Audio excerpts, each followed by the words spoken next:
بسم اللہ الرحمن الرحیم نحمدہ ونصلی ونسلم علی رسولہ الکریم اما بعد۔ میرے عزیزوں، گزشتہ کل بلکہ 2 روز سے زبان، قلب کی حفاظت، زبان کی حفاظت، اس پر بات چل رہی ہے، اور آج میں نے عرض کیا تھا کہ بھئی کن کن چیزوں سے حفاظت ہو، یہ تو موضوع آیا کچھ کسی درجے میں، اور دل کو مشغول کہے میں رکھنا ہے اور زبان کو مشغول کہے میں رکھنا ہے، یہ میں آج عرض کروں گا۔ گزشتہ کل میں نے یہ بات بتائی، لیکن دل میں یہ آ رہا ہے کہ خلاصے کے طور پر بغیر زیادہ تفصیل میں جائے ہوئے بہت ساری حدیثوں کا نچوڑ اور کہیے کہ خلاصہ اور لب لباب اور مغز آپ کے بھی سامنے رکھ دوں اور میں اپنے سامنے رکھ لوں۔ سچی بات یہ ہے کہ بیان میں ساتھ ساتھ یہ نیت ہونی چاہیے متکلم کی، اور ہوتی ہے ہم لوگوں کی، اور میں تو کتنی مرتبہ اسی موضوع پہ تقریر کرتا ہوں جس میں اپنے میں کمزوری محسوس ہوتی ہے تو اسی پہ بیان کرتا ہوں تاکہ ایک ہمت اور قوت پیدا ہو جائے۔ تو بھائیو، ہم میں سے اکثر ایسے ہیں کہ جو زبان کی حفاظت کے سلسلے میں کمزور ہیں۔ آپ اس آج کے بیان کو، باتوں کو دھیان سے سنیے تو اندازہ ہوگا کہ ہم سے زبان کے ذریعے، زبان کے تھرو اور زبان کے واسطے سے کتنی اقسام کے گناہ ہوتے ہیں۔ میرا یہ جی چاہا کہ بہت ساری حدیثوں کا نچوڑ اور خلاصہ مختصر کر کے 30-35 باتیں انشاءاللہ کوشش کروں گا کہ اسی وقت میں ہو جاوے۔ وہ 30-35 گناہ جو ہماری زبان سے، جو لوگ زبان کو محتاط نہیں رکھتے اور اس کی مشق نہیں کیے ہوئے ہیں اور کوئی خاص احساس بھی نہیں ہوتا کہ یہ بھی کوئی خاص ایسا گناہ ہوگا، لیکن زبان سے جس کا گناہ ہے، تو میرا جی چاہا کہ 2 قسطیں ہو چکی، آج تیسری قسط میں اس کا نچوڑ اور خلاصہ نکال دوں تاکہ ہمارے جو بھائی اگر صرف اسی ایک کو سن لے جو آج میں بیان کروں گا تو انشاءاللہ یہی کافی ہے۔ کم از کم شارٹ میں اور اجمال میں اندازہ ہو جائے گا کہ کتنے گناہ ہیں جو زبان سے ہوتے ہیں اور ہمیں احساس تک نہیں ہوتا۔ چلو آؤ ذرا ہم اس کو ترتیب سے شروع کر لیتے ہیں، اور سب جو کچھ میں آپ حضرات کی خدمت میں عرض کروں گا احادیث شریفہ سے ہے، لیکن تمام احادیث شریفہ کو پھر سے پڑھنا اور یہ کرنا تو بھائی اس کے لیے تو باقاعدہ مدرسوں میں درس وغیرہ پڑھا جاتا ہے اور کتابیں پڑھی جاتی ہے۔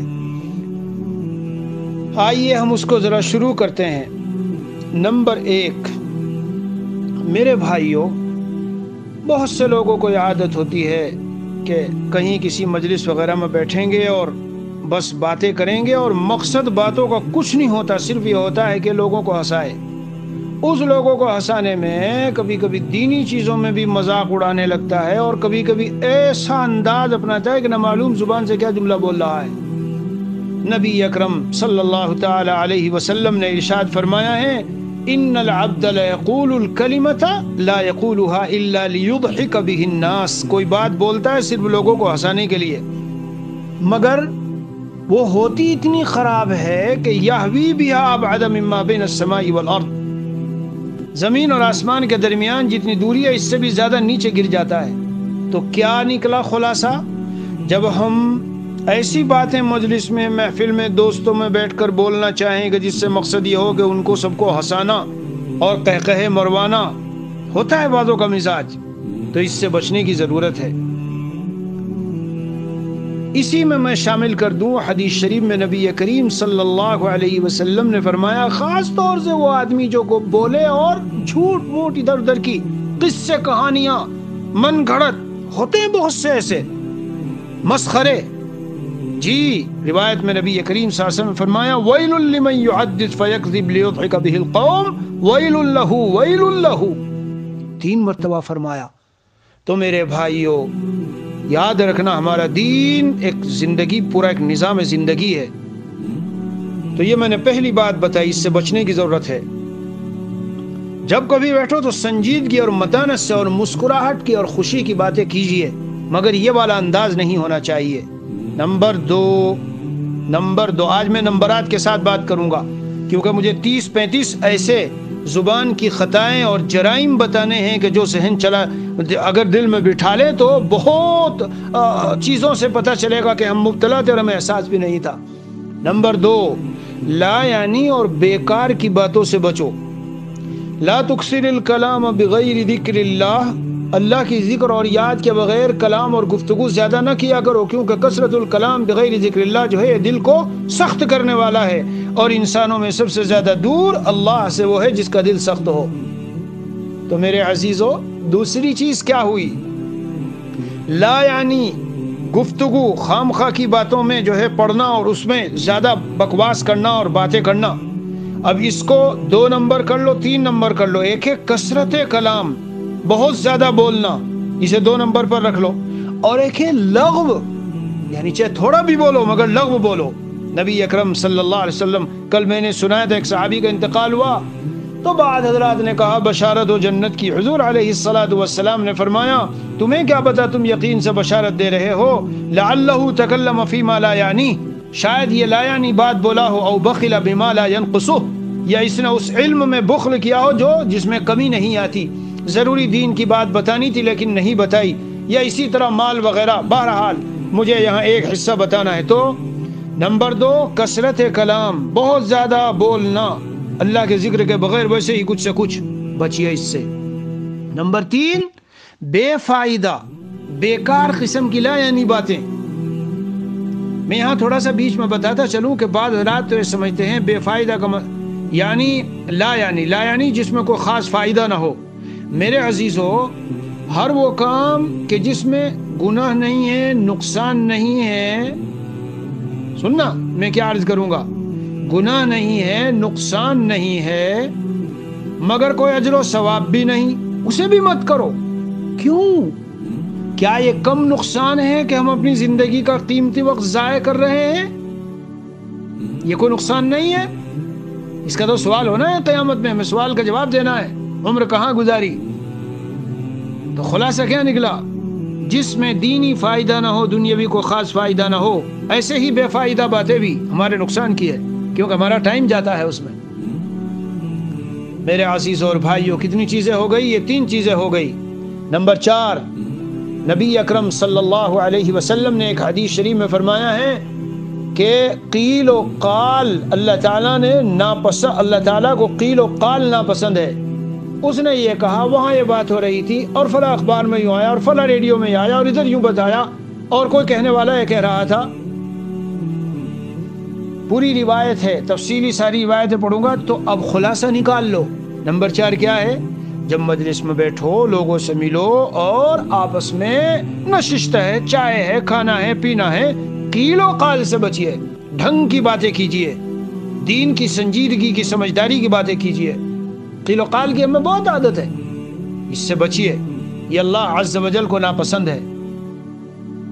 جی ہاں، یہ نمبر 4 یا 5 جو بھی آپ بنا لیجئے، بہرحال یہ نمبر 4 ہوئے۔ اور اس کے بعد نمبر 5، ایسے بیان اور تقریر اور ایسا وعد و نصیحت کہ جس میں خود عمل نہیں کرتا۔ جی ہاں، بس خالی اس لیے بیان کر رہا ہے کہ لوگوں کو اپنا بنا لو، لوگوں کو قریب کر لو۔ تقرض شفاہہم بمقارض من النار۔ میرے بھائیو، اس لیے جب زبان چلائیں اور دین کی باتیں کریں تو یہ ذہن میں رکھ لو کہ اخلاص کے ساتھ کرنی ہے، یعنی عمل خود بھی اس پر عمل ہو، ورنہ نتیجہ اس بولنے کا، اس تقریر کا، بیان کا یہ ہوگا۔ تو خلاصہ کیا نکلا؟ ایسے وعد و نصیحت سے کہ خود عمل نہیں کرنے والے ہو، اس سے بھی اپنے کو بچائیے۔ اس کا معنی یہ نہ نکالو کہ ایسا وعد و نصیحت نہ کرو، بلکہ یہ نکالیے کہ ایسا وعد و نصیحت کیجیے کہ جس پر خود بھی عمل ہو۔ یہ 5 ہو گئی۔ نمبر 6 اسی کے اندر ہے۔ نمبر 6، اس لیے سبق پڑھانا، تقریر کرنا، بیان کرنا، واعظ کہنا، مجالس قائم کرنا تاکہ لوگوں کو اپنی طرف پھیرو۔ من تعلم صرف الکلام لیسبی به قلوب الرجال، اور حدیث شریف میں ہے وقلوب الناس لم يقبل اللہ منہ یوم القیامت صرفا ولا عدلا۔ یہ ایسے مقررین دنیا میں بہت ہیں بھائیوں، کمی نہیں ہے آج تقریر کرنے والوں کی، بیان کرنے والوں کی، بہت مقررین ہیں، لیکن منشا اپنا مقام لوگوں کو اپنی طرف مائل کرنا، تلک الدار الآخرہ نجعلها للذین لا یریدون علوا فی الارض ولا فسادا۔ بہرحال ذرا بڑھتے چلیے آگے آگے، تاکہ یہ میں 30-35 ایسے امراض جو زبان سے صادر ہوتے ہیں، تو زبان چلائیے، دین پھیلائیے، امر بالمعروف و نہی عن المنکر کیجیے، تقریر بیانات کیجیے، مگر اگر یہ والی بات ہوئی تو یہ انجام کے اعتبار سے تباہی اور بربادی ہے۔ قیامت کے دن ایسا سنگین معاملہ ہوگا کہ اللہ عز و جل قیامت کے دن نہ نفل قبول کریں گے ایسے شخص کا، نہ فرض قبول کریں گے۔ نمبر 7، ہر سنی سنائی بات نقل نہ کرو، یہ بھی زبان کا عمل ہے۔ ہر سنی سنائی بات نقل نہ کرو۔ حدیث شریف میں کفا بالمرء کذبا ان يحدث بكل ما سمع، جو سنے وہ بیان کرے، جھوٹا ہو جائے گا۔ 10 باتیں سنی تو 5 صحیح نکلی، 6 صحیح نکلی، 7 صحیح نکلی، 3 جھوٹی نکلی۔ قرآن کریم میں پورا اس کی تفصیل ہے۔ جی ہاں، جب خبر آئے کوئی تو فتبینوا یا ایھا الذین آمنوا ان جاءکم فاسق بنبأ فتبینوا، تحقیق کر لیا کرو۔ وَإِذَا جَاءَهُمْ أَمْرٌ مِّنَ الْأَمْنِ وَبِالْخَوْفِ أَذَاعُوا بِهِ، خوف امن کی کوئی بات ہو تو اس کو پھیلاتے ہیں، پھیلاؤ مت، تحقیق کرو۔ بئس مطیۃ الرجل زعموا، یہ آدمی کی سواری زعموا بہت خراب سواری ہے، لوگوں نے یوں کہا۔ ایک روایت تو میں نے یہاں تک پڑھی ابھی 2-3 دنوں کے درمیان کہ آخر زمانے میں ایسا بھی ہوگا، شیطان انسان کی شکل میں آ کے باتیں کر جائے گا اور چھوڑ جائے گا، اور کسی کو پتہ نہیں ہوگا کہ کون تھا، بس اس کو سنی سنائی چل جائے گی، اور پھر جنگیں اور لڑائیاں اور اختلافات اور دوریاں اور دلوں میں کیا کیا پیدا ہوتا چلا جائے گا۔ تو میرے بھائیوں، بیان سننے والوں، ہمیں اپنی زبان کو بچانا ہے، کہیں سے اس سے بھی بچانا ہے کہ ہر سنی سنائی بات کو ہم نقل کریں۔ میں ان باتوں کو کچھ بتا چکا ہوں، لیکن پورا سمیٹ کر خلاصہ نکال رہا ہوں نمبرات کے اعتبار سے۔ نمبر 8، حدیث پاک میں اکبر الکبائر، بڑے گناہوں میں شمار کیا گیا جھوٹی گواہی دینا۔ کورٹ میں جھوٹی گواہی ہو، عدالت میں جھوٹی گواہی ہو، گھر پہ کوئی مقدمہ ہے، عالم بیٹھے ہیں، فیصلے کے لیے آئے ہیں، تب کوئی جھوٹی گواہی ہو تو یہ زبان ہے جس سے ہم گواہی دے رہے ہیں، اور زبان سے وہ اقرار پیش کر رہے ہیں، اور زبان سے یہ کہہ رہے ہیں، یہ اللہ عز و جل کے ہاں بہت بڑے گناہوں میں اس کا شمار ہے۔ آج تو اس کو ایک فن بنایا گیا ہے، بھائی کورٹ کے سامنے باہر بیٹھے رہتے ہیں، گواہ چاہیے، ہاں چاہیے، آؤ میں چلتا ہوں، کتنے دو گے، اتنے دو گے، نہیں اتنے میں نہیں، میں بہت ماہر ہوں، کیسے ہی جھوٹ کو میں سچ بنا کے پیش کر کے بھی دکھاتا ہوں، اتنی مہارت ہے مجھے جھوٹ بولنے میں۔ بہرحال قیامت کے دن اس کی سنگینی یہ ہے کہ اکبر الکبائر، شدید ترین گناہوں میں اس کا شمار کیا گیا، اس لیے اپنے کو اس سے بچائیے۔ نمبر 9، نبی اکرم صلی اللہ علیہ وسلم کی طرف میرے بھائیوں نسبت کر کے جب کوئی بات بیان کرو تو ذرا اچھے سے مستند علماء اور مستند کتابوں سے اس کی تحقیق کرو، پھر بیان کرو۔ تو نمبر 9 میں ہم کہیں گے جھوٹی حدیثیں بیان کرنے سے اپنے کو بچائیے، زبان کو قابو میں رکھیے، اتنی زیادہ جرات پیدا نہ کیجیے کہ کھٹاکھٹ بیان کرو، پہلے تحقیق کرو۔ صحابہ کرام رضوان اللہ علیہم اجمعین بڑی احتیاط کرتے تھے۔ آخر جو حدیث کی کتابوں میں رجال اور سند کی باتیں ہیں، ساروں کا مقصد یہی تو ہے کہ صحیح تحقیق ہو، اللہ کے رسول علیہ الصلاۃ والسلام پر جھوٹ نہ ہو۔ من کذب علی متعمدا فلیتبوأ مقعدہ من النار، کتنی بڑی خطرناک بات ہے۔ تو جھوٹی حدیث بیان کرنے سے الگ سے بچیے، اور مطلق جھوٹ بولنے سے، جو آج ہمارا مزاج اور مہارت اور فن اور ذہانت اور انٹیلیجنٹ یہ بنا ہوا ہے، جس کو جتنا جھوٹ بولنا آتا ہو، سرکار میں، آفسوں میں، ادھر میں ادھر میں یوں بول لیتا ہوں، میں یہ کر لیتا ہوں۔ جب بندہ جھوٹ بولتا ہے تو روایت میں آیا ہے کہ فرشتہ اس سے 1 میل دور بھاگتا ہے، وہ بدبو جو اس سے آتی ہے۔ جو اعمال لکھنے والے فرشتے وہ تو ہوں گے، لیکن تکلیف ہوگی اس کی وجہ سے، جھوٹ کی وجہ سے۔ تو اندازہ لگاؤ کہ ایسے فرشتوں کو جو مقربین ہیں اللہ کے، ان کو ایذا دینا۔ بہرحال جھوٹ کی تو بہت زیادہ وعید، اور اس پر اس اللہ تعالیٰ کے ناراضگی، اور لعنت اللہ علی الکاذبین، جھوٹوں پر اللہ کی لعنت، یہ سب کچھ آیا ہے۔ اس لیے میرے عزیزو، جب زبان چلانا چاہو تو پورے طور پر بات پکے طور پر صحیح ہو، بالکل جھوٹ نہ ہو، جھوٹ کا شائبہ نہ ہو، تب اس کو بولو، ورنہ مت بولو۔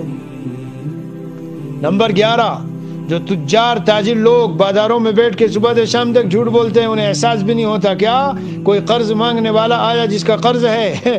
ارے آپ کو پتا ہے لاک ڈاؤن ہے اور آج کل کے کاروباری حالات کا آپ کو تو پتا ہے نا، کہاں پیسہ ہے میاں، بزنس ہی نہیں ہے۔ حدیث شریف میں جناب رسول اللہ صلی اللہ علیہ وسلم نے فرمایا مطل الغنی ظلم، مالدار کا ٹال مٹول کرنا ظلم ہے۔ یہاں مالدار سے مراد ملینر بلینر نہیں ہے، یہاں مالدار سے مراد وہ ہے کہ جو ادا کر سکتا ہو قرض کو پھر ادا نہ کرے، اور زبان سے ایسی ترکیبیں، ایسی چالاکی کی باتیں، جی ہوتے ہیں بہت سے فنکار اس انداز سے بات کریں گے، وہ بیچارہ آیا پھر چلا گیا، وعدہ جو کیا تھا وہ وعدہ خلافی بھی اس سے، وعدے میں بھی جھوٹا ہوا، وعدہ کر رکھا تھا، زبان سے وعدہ کیا تھا، یہ بھی زبان کا ایک گناہ ہے، اسی کا ضمن میں بتا دیتا ہوں۔ تو جب وعدہ کرو تو جب یقین کے درجے میں یا ظن غالب کے درجے میں ہو کہ ہاں ہم اس کو اس وقت میں دے سکیں گے اور کوئی شکل بنے گی تو کرو۔ بہرحال نبی اکرم صلی اللہ علیہ وسلم نے اس کو ظلم سے تعبیر فرمایا، یہاں بھی زبان کا دخل ہے۔ اسی طرح میرے بھائیو، جب بہت سے لوگ بیٹھتے ہیں اور خاص طور سے عورتیں بیٹھتی ہیں اور باتیں چلتی ہیں اور گھر میں بیٹھتے ہیں اور مجلسوں میں بیٹھتے ہیں تو کوئی بھی موضوع چھڑے گا، اور موضوع چھڑتے ہی ایک یوں کہے گا دوسرا یوں کہے گا، اور بس آپس میں تکرار شروع ہو جائے گی۔ حدیث شریف میں آیا ہے کہ اپنے بھائی سے اس طرح جھگڑو مت، جی، اور حدیث شریف میں آیا من ترک المرا، یہ میں سنا چکا، جو جھگڑے کو چھوڑ دے جبکہ وہ حقدار ہے، حق پر ہے، تو جنت کے درمیان میں اس کے لیے گھر بنتا ہے، اور جھوٹ ہے تو جنت کے ابتدائی حصے میں گھر بنتا ہے۔ جی ہاں، تو خلاصہ یہ ہے کہ اے میرے بھائیوں، یہ جو میں ابھی بتا رہا ہوں میرا اور آپس کا جھگڑا، یہ روز مجلسوں میں ہوتا ہے، گھروں گھروں میں ہوتا ہے۔ جیسے ہی چند لوگ بیٹھے کوئی موضوع چھڑا، ایک کہے گا یہ بیماری سازش ہے، دوسرا کہے گا نہیں نہیں یہ کورونا واقعی بیماری ہے، دوسرا کہے گا نہیں میرے پاس دلائل ہیں، ادھر سے کہے گا میرے پاس دلائل ہے۔ کیوں جھگڑ رہے ہو؟ انجام اور نتیجہ کیا ہے؟ سرور عالم صلی اللہ علیہ وسلم جیسا نبی، معجزانہ تعلیمات ہے، آپ صلی اللہ علیہ وسلم کی تعلیمات میں معجزانہ شان ہے، فرما گئے مت جھگڑو، چھوڑ دو جھگڑے کو، اللہ تمہیں وہاں سے فضیلت سنائی جا رہی ہے۔ بتاؤ کوئی کہے میری بات درست ہے میں کیوں چھوڑوں؟ ارے تیری درست ہے پھر بھی چھوڑے گا تب بھی تجھے اجر ہے، تو اس سے بھی اپنے کو بچائیے۔ اسی طرح میرے عزیزوں اور بھائیوں، نبی اکرم صلی اللہ علیہ وسلم نے یہ بھی بتایا ہے کہ اگر آپس میں کچھ تھوڑی بہت ہنسی مذاق کرنی ہو تو کر لو، لیکن مذاق کا دائرہ ایسا نہ ہونا چاہیے کہ جس سے دوسرے کی دل آزاری ہو، دوسرے کو تکلیف پہنچے۔ آج کل ہم لوگ جب کسی کو کے ساتھ مذاق کرتے ہیں تو پھر اس کا لحاظ نہیں کرتے، بس جو جی میں آیا کہا، اور جو جی میں آیا جس کو جیسے چاہا رسوا کیا۔ اس کو برا لگ رہا ہے، وہ نادم و شرمندہ ہو رہا ہے، اس کی رسوائی ہو رہی ہے، اس کی عزت خاک میں مل رہی ہے، اور مذاق میں لوگوں کی دوسروں کی غیبت ہو رہی ہے اور لوگ ہنس رہے ہیں، ان کی عزتیں پامال ہو رہی ہے۔ منع ہے، اچھی طرح سمجھ لیجئے، نمبر 13 ہے، ایسے مذاق نہ کیجئے، جھوٹ ہو، دل آزاری ہو، دل شکنی ہو اور سامنے والے کو تکلیف ہو، مت کیجئے ایسے مذاق۔ نمبر 14 جو اللہ عز و جل نے قرآن کریم میں خاص طور سے فرمایا کہ اپنے والدین اگر بڑھاپے کی عمر کو پہنچ جائیں تو انہیں نہ تو ڈانٹنا اور نہ اف کہنا، اس سے بھی بچاؤ زبان کو۔ کتنے جوان ہیں جن کے گھروں میں بوڑھے بیٹھے کھکار رہے ہیں یا چارپائی پہ لیٹے ہیں اور ان کو خدمت کی ضرورت ہے، تو کتنا کیا کچھ ہم صبح سے شام تک بول دیتے ہیں۔ اف بھی نہ کہیے، ولا تنہرہما، اور ڈانٹیے بھی نہیں، ڈانٹنا تو سوال ہی پیدا نہیں ہوتا۔ اللہ عز و جل نے ہمیں ایسا دین دیا ہے، واقعہ عرض کرتا ہوں کہ بس عجیب و غریب ہے ہر تعلیمات، تمام تعلیمات۔ یہاں جن ملکوں میں ہمیں یہاں تو بڑے ہوتے ہیں تو لے جا کے ان کو اولڈ ایج ہوم میں ڈال دیتے ہیں، یعنی بوڑھوں کے گھر، وہاں رہو جا کر کے، ہم جوان یہاں مستی لوٹیں گے۔ بہرحال 13 14 جو بھی ہے یہ نمبر، اس کے بعد 15 نمبر پر آ جائیے۔ روایت میں آیا نبی اکرم صلی اللہ علیہ وسلم نے فرمایا اجتنبوا السبع الموبقات، 7 ایسے گناہ جو ہلاک کر دینے والے، ان سے بچنا۔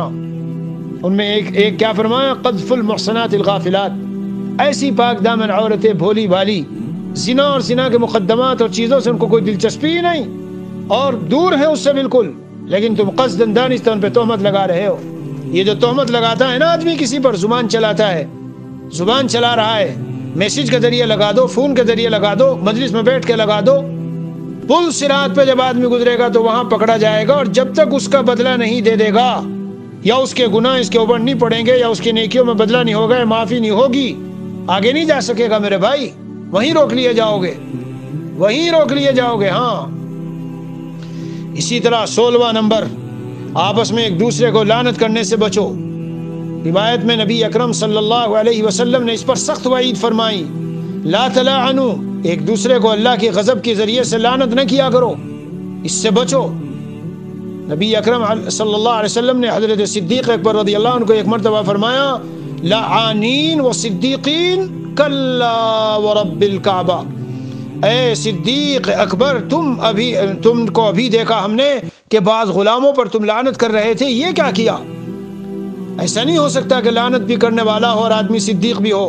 حضرت صدیق اکبر رضی اللہ عنہ فوراً نے رجوع کیا، اور ایسا اثر ہوا کہ اس کے بدولت بعض غلام آزاد بھی کر دیے، اور بارگاہ رسالت میں آ کر عرض کیا کہ اب آئندہ انشاءاللہ کبھی بھی ایسا نہیں ہوگا۔ بہرحال یہ بھی ایک گناہ ہے، عورتوں میں مرض عام طور سے ہوتا ہے، یکسرن اللعن، میں نے کل بھی بتایا تھا کہ لعنتیں بہت بھیجتی ہیں، شوہر پہ بھیجے، اولاد پہ بھیجو، کسی پہ بھیجو، مت بھیجو۔ آگے بڑھیے، اگلا نمبر 16 17 جو بھی نمبر ہو، گالی گلوچ ایک دوسرے کو نہ دو۔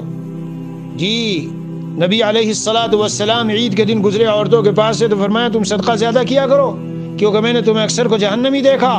عورتوں نے عرض کیا کیوں اللہ کے رسول؟ فرمایا یہی بات فرمائی، یکسرن اللعن و یکفرن العشیر، کفران عشیر بھی شوہر کا جو ہوتا ہے زبان سے، اور لعنت بھی بھیجتی ہیں۔ بہرحال اگلا نمبر ہے کہ گالی گلوچ کرنے سے بچو۔ روایت میں آیا نبی کریم صلی اللہ علیہ وسلم نے فرمایا سباب المسلم فسوق، مسلمان کو گالی دینا فسق ہے، اور قتالہ کفر، اس سے جنگ کرنا کفر ہے۔ اب تم کہو غیر مسلموں کو دو، کیا فائدہ ہوگا؟ غیر مسلموں کو دو گے وہ تم کو دیں گے، تمہارے دین کو دیں گے، تمہارے پیغمبر کو دیں گے، تو اس لیے بچو اس سے، گالی دینے سے، اس سے بھی زبان کی حفاظت۔ یہ قیامت سے پہلے لوگ پیدا ہوں گے ایسے جن کا شعار اور شیوا یہی ہوگا، رات دن گالی گلوچ کرتے پھریں گے جیسے آج ہیں۔ اسی طرح میرے بھائیوں، کسی کو کافر اور منافق کہنے سے بچو۔ سب حدیثوں میں سے نچوڑ نکال کے آپ کو بتا رہا ہوں۔ آج جس کا جی چاہتا تو کافر ہے، تو بے ایمان ہے، تو منافق ہے، ارے اگر وہ ایسا نہ ہوا تو حدیث شریف میں تم پر لوٹے گا یہ جملہ، تم کفر میں مبتلا کر دیے جاؤ گے، نفاق میں مبتلا کر دیے جاؤ گے، بے ایمان بنا دیے جاؤ گے۔ اس لیے مت کہو لوگوں کو، زبان چلانے سے پہلے سوچ لو میں کیا کہہ رہا ہوں۔ آگے بڑھو، اگلے نمبر میں یہ ہے کہ جب گفتگو کرو اور سامنے والے سے بات چیت کا موقع ہو، مسلمان ہو یا غیر مسلم، تو سختی کے ساتھ، یعنی گفتگو میں جو جملے ہیں وہ جملے اپنے اندر سختی اور فحش کلامی نہ لیے ہوئے ہوں، نرم انداز ہو، نرم لہجہ ہو۔ جب یہودیوں نے آ کے حضور صلی اللہ علیہ وسلم کو سلام کیا، اور حضور علیہ السلام نے سے پہلے حضرت عائشہ رضی اللہ عنہا نے کیا فرمایا؟ علیکم السلام واللعنہ، موت اور لعنت تمہارے اوپر ہو، تو نبی علیہ السلام نے حضرت عائشہ رضی اللہ عنہا کو فرمایا نہیں اے عائشہ، ان اللہ رفیق یحب الرفق فی الامر کلہ، یہ شوہر بیوی میں بہت چلتا ہے، اس نے کچھ کہا تو وہ پلٹ کے کہے گی وہ تمہارے اوپر ہو ایسا، اور اسی طرح عورت نے کہا تو شوہر کہے گا تم ہو ایسی اور تمہارے اوپر ہو ایسا، نہ، نرمی۔ آگے بڑھیے، کسی مسلمان کی آبرو ریزی کرنا جہاں اس کی عزت پامال ہوتی ہو۔ کل بھی میں نے سنایا تھا، نبی اکرم صلی اللہ علیہ وسلم کا فرمان ہے، انما من اربر ربا، سود میں سے بھی بڑا سود کسی مسلمان کی آبرو اور عزت کے ساتھ کھیلنا۔ المسلم علی المسلم حرام، اس کا مال، اس کی جان، اس کی آبرو سب حرام ہے۔ آگے بڑھیے، غیبت سے بچو، بہتان لگانے سے بچو، کسی کو خام خواہ کسی کے متعلق کوئی بھی تنقیص و تحقیر کا جملہ کہنے سے بچو۔ حضرت عائشہ رضی اللہ عنہا نے حضرت صفیہ کے بارے میں چھوٹی سی بات کہی تھی، اللہ کے رسول آپ اس سے محبت کرتے ہیں، پسند کرتے ہیں، حضرت صفیہ تو پستہ قد ہے، بہت بڑی بات تو نہیں ہے، لیکن آپ صلی اللہ علیہ وسلم نے فرمایا اے عائشہ تم نے ایسا جملہ کہا اگر اسے سمندر میں ڈال دیں تو سمندر پر غالب آ جائے، اس لیے میرے بھائیو اس سے بچو، کوئی ایسا جملہ نہ بولو۔ اسی طرح چغلی سے بچیے، اس کی بات ادھر لگانا اور اس کی ادھر لگانا فساد مچانے کے طور پر۔ اسی طرح آگے بڑھو، اگر تمہارے سے کسی کی بنتی نہیں اور بظاہر دشمنی ہے اور بظاہر بول چال بند ہے اور اس کے ساتھ کوئی حادثہ پیش آ گیا، اے میرے پیارے بھائیوں، تو اس حادثے پر خوشی کا اظہار اپنی زبان سے نہ کرو، اسے شماتت کہتے ہیں۔ حدیث شریف میں اگر تم ایسا کرو گے، اس موقع سے فائدہ اٹھا کے خوشی ظاہر کرو گے، اللہ اس پر رحم کر کے عافیت دیں گے اور تم کو مبتلا کر دیں گے۔ جی ہاں، آگے بڑھو، 25 26 نمبر جو بھی ہے، پڑوسی کو ایذا پہنچانے سے بچو۔ وہ ایک عورت تھی جو پڑوسی کو اپنی زبان سے تکلیف پہنچاتی تھی۔ یہ زبان کا لفظ بھی روایت میں آیا ہے، اس کا مطلب گالی گلوچ کرتی ہوگی، جملے بولتی ہوگی، کچھ نہ کچھ کہتی ہوگی۔ بعض عورتیں ہوتی ہے پورے محلے کو سر پہ اٹھا کے رکھتی ہیں۔ جی ہاں، تو زبان سے ایذا سے بچو، پڑوسی کو ایذا نہ دو، یہ بھی زبان کا عمل ہے۔ اسی طرح آگے بڑھیے، 26 27 نمبر یہ ہے، کسی کی منہ پر تعریف نہ کرو اور بیجا تعریف نہ کرو۔ کسی کی منہ پر تعریف نہ کرو اور حد سے بڑھ کر تعریف نہ کرو، اور یقین کے ساتھ کسی کے بارے میں ولایت وغیرہ کے فیصلے نہ کرو۔ اذا مدح الفاسق،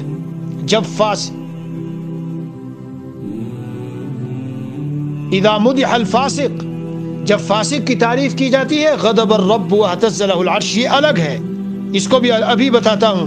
منہ پر تعریف کرنے کے بارے میں رسول اکرم صلی اللہ علیہ وسلم کا فرمان ہے کہ منہ میں مٹی ڈال دو، اور ایک روایت میں ہے جی قطعت عنقہ، جب تم نے اس کی منہ پہ تعریف کی تو سمجھو کہ تم نے اس کی گردن کو توڑ دیا، کاٹ دیا، اس لیے کو پھولا نہیں سمائے گا وہ۔ جی اگرچہ اس کے بعد درجات ایسے ہیں، اللہ والے ایسے جو ہوں جی جن کے بارے میں ہمیں یقین ہے کہ یہ اس سے پھولتے نہیں ہیں، تکبر نہیں پیدا ہوتا، ان کی تعریف کبھی کبھی جائز اور مستحب بھی ہے۔ بہرحال اسی طرح روایت میں نبی اکرم صلی اللہ علیہ وسلم کا یہ بھی فرمان ہے کہ جب کسی کی تعریف کرنی ہو تو یہ یقین سے باتیں نہ کرو۔ ہمارے ہند و پاک کے لوگوں میں بڑی کمزوری ہے، میں تو اس میں حضرت والا کے رحمت اللہ علیہ کے یہاں ہوتے ہوئے بہت مرتبہ لوگوں کو کہنا پڑتا تھا مجھے، بھائی کسی کے بارے میں یقین سے تم کیسے کہہ رہے ہو، ہمیں کیا معلوم ہے اللہ تعالیٰ کے اس کا کیا مقام ہے۔ جی اگر ان کا نجرا انہو کذالک، تم سمجھتے ہو وہ ایسا ہے تو یوں کہو انا احسب فلانا، جی ولا یزکی علی اللہ احد، یہ بھی میں نے کل عرض کیا تھا۔ بہرحال یہ بھی ایک جرم ہے ہمارا جو منہ سے ہوتا، زبان سے ہوتا ہے، تو حد سے زیادہ نہ کرو۔ لا تطرونی کما اطرت النصارى، مجھے حد سے نہ بڑھاؤ جیسے نصارہ نے حضرت عیسیٰ علیہ السلام کو حد سے بڑھایا۔ میں عبداللہ اور اللہ کا رسول اور بندہ ہوں۔ مطلب یہ ہے کہ نبی کی شان جو مناسب تعریفی کلمات ہے وہ کہو، ولی کی شان جو مناسب کلمات ہے وہ کہو، حد سے کیوں بڑھاتے ہو؟ ہم میں عام طور سے ہے اور اچھے دینداروں میں ہے، یہ زبان جو چلے گی یہ پکڑ ہوگی قیامت میں۔ آگے بڑھو میرے بھائیوں، 28 29 30 جو بھی نمبر ہو، فاسق و کافر کی تعریف بہت پھیل گیا ہمارے معاشرے میں۔ جی ہاں، سخت اللہ تعالیٰ کے یہاں اس پر غضب ہے۔ اذا مدح الفاسق غضب الرب واہتز له العرش، جب فاسق کی تعریف کی جاتی ہے اللہ کو غصہ آتا ہے اور اللہ کا عرش ہل جاتا ہے، اللہ کا عرش ہل جاتا ہے۔ جی ہاں، برے اشعار، غلط سلط، ناجائز جاہلیت کی باتیں، محبت کی باتیں، غلو کی باتیں، مبالغے کی باتیں، تعریف کی باتوں پر مشتمل اشعار، کسی کے پیٹ میں قے بھری ہو جو اندر فساد مچا رہی ہو، یہ بہتر ہے اس سے کہ اندر میں اشعار بھرے ہوئے ہوں، اس قسم کے اشعار۔ تو ہم تو سمجھتے ہیں اس میں کچھ نہیں ہے، بہت برا ہے یہ۔ اسی طرح حضور پاک صلی اللہ علیہ وسلم نے فرمایا اپنی جان و مال و اولاد پر بد دعا نہ کرو، ہو سکتا ہے کوئی گھڑی ایسی آ جاوے کہ اللہ کے ہاں قبول ہو جائے، پھر تم پچھتاتے بھی رہو۔ عورتوں میں مرض ہوتے ہیں، اس سے بھی میرے بھائیوں اپنی جان و مال و اولاد اور دوسروں کے بھی لیے کرو، ان کے خلاف بھی بد دعا نہ کرو۔ اسی طرح آگے بڑھو، جب بیان کرنا ہو، فتویٰ دینا ہو، تقریر کرنی ہو، مجلس کرنی ہو، بغیر علم کے نہ کرو، صحیح علم ہو، صحیح علم، ورنہ اگر تم نے بیان کیا اور سامنے والے نے عمل کیا تو سارا گناہ تمہارے اوپر ہے۔ اور اسی طرح اپنے بھائی کو مشورہ دو تو جس چیز میں خیر سمجھتے ہو زبان چلا کے وہ مشورہ دو، اگر خیر تو سمجھی کہیں اور میں، مشورہ دیا کہیں اور میں، تو خیانت ہوئی اس کے ساتھ خیانت۔ سب زبان کے اعمال بتا رہا ہوں۔ جی ہاں، اور بس تقریباً یہیں پر ختم ہے، اذان کا بھی وقت ہو گیا۔ یہ 25 30 35 ایسی چیزیں ہیں جو تمام میں نے حدیثوں کا نچوڑ آپ کو آدھے گھنٹے میں رکھ دیا۔ اس کو سنو 1 بار 2 بار 3 بار، اور قلم کاغذ لے کے بیٹھو اور پھر اپنی زندگی میں لاؤ کہ ان چیزوں سے ہمیں اپنے آپ کو انشاءاللہ اپنی زبان کو محفوظ رکھنا ہے۔ وصلی اللہ علی النبی الکریم وعلی آلہ واصحابہ اجمعین والحمد للہ رب